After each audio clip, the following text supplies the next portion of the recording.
Senator Omidvar. Thank you, Speaker. I want to thank each one of my colleagues who has risen and spoken. I have learned something new about each one of you and something new from each one of you.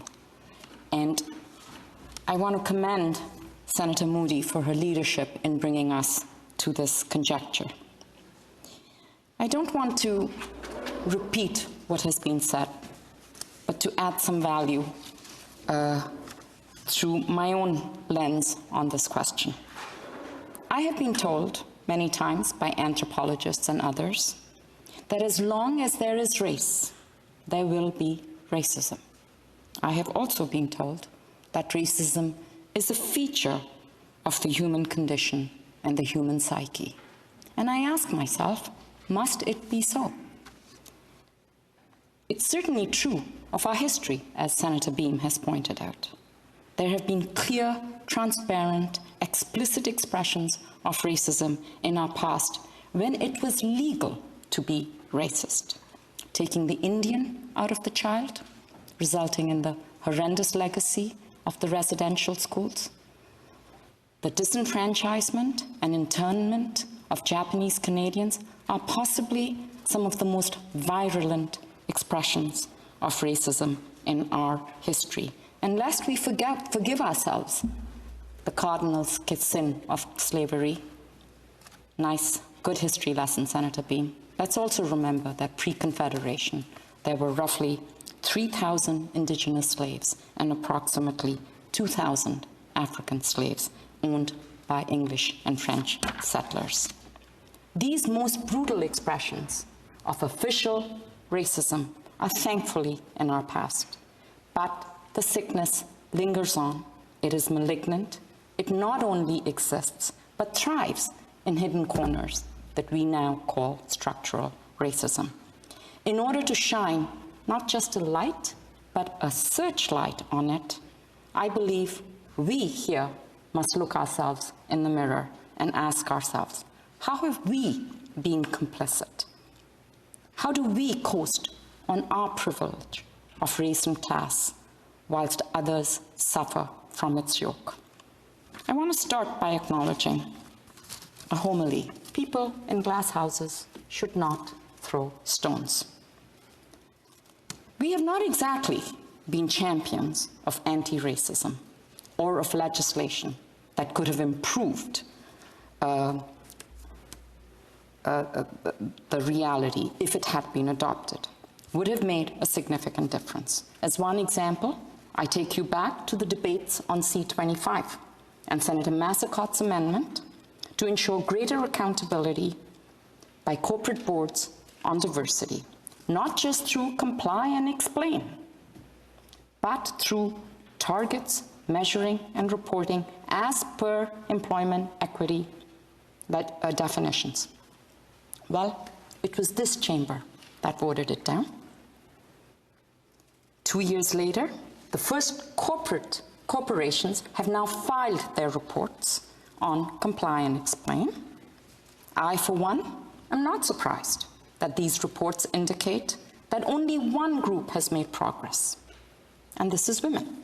As laudable as this is, there is no progress, in fact, a regression when it comes to Black directors or Indigenous directors or visible minority directors.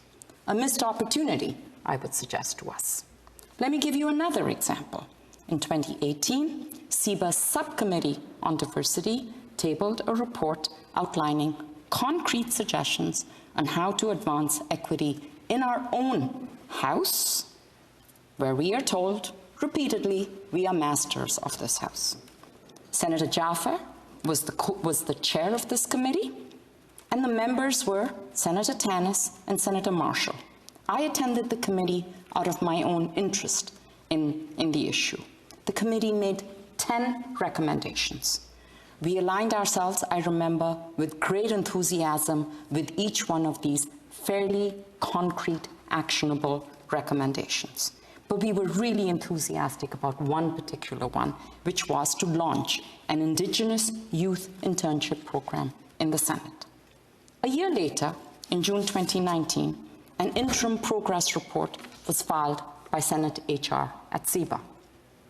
It talked about the planning to implement the recommendations.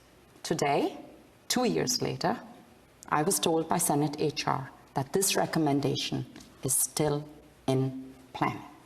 Colleagues, I point this out not to point fingers or to assign blame, but to note that there have been too many plans, too many reports, too many excuses, too many delays.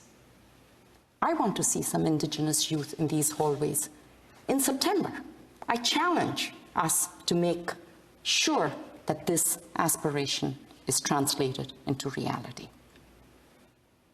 I can also attest to incidents here in our Senate that may not be structural in nature, but certainly felt, let me use a polite word, odd here. In June of last year, I made a request to a certain department in Senate administration. I was told it was against established practice to accede to my request. I accepted the explanation because the practice actually made sense to me. And I said, yeah, I get it. However, a few months later, 4 similar requests were made. This time, all 4 were made by white male senators. And notwithstanding Senate practice, which was explained in great detail to me, these requests, which were of the same nature to the same department, were accommodated. Now, colleagues, I'm not one to look for racism. I am foolishly too self-confident, I think. But it has felt odd to me, and when I've asked for an explanation, I was told, sorry, Senator, we made a mistake. I will accept a mistake once, possibly twice, but 3 or 4 times? I'm not sure.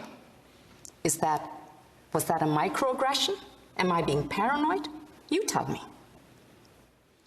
So, honorable senators, I want to suggest that as part of the actions that have been suggested, and I certainly hope someone here will do a log of each of the concrete actions that have been recommended here in our speeches. We must, yes, ask more from Canadians and from Canadian institutions and our government, but we must ask more from ourselves. Will we take an honest look at structural racism right here in the Senate?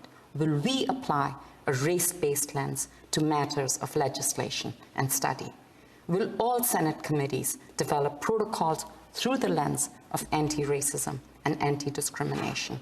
Will Senate administration implement the 10 recommendations put forward by the Senate Subcommittee on Diversity? So let's ask ourselves first, what must we do? What can we do? How soon can we do it? Colleagues, that is entirely in our hands. Entirely in our hands. And I urge us to consider these matters. Thank you.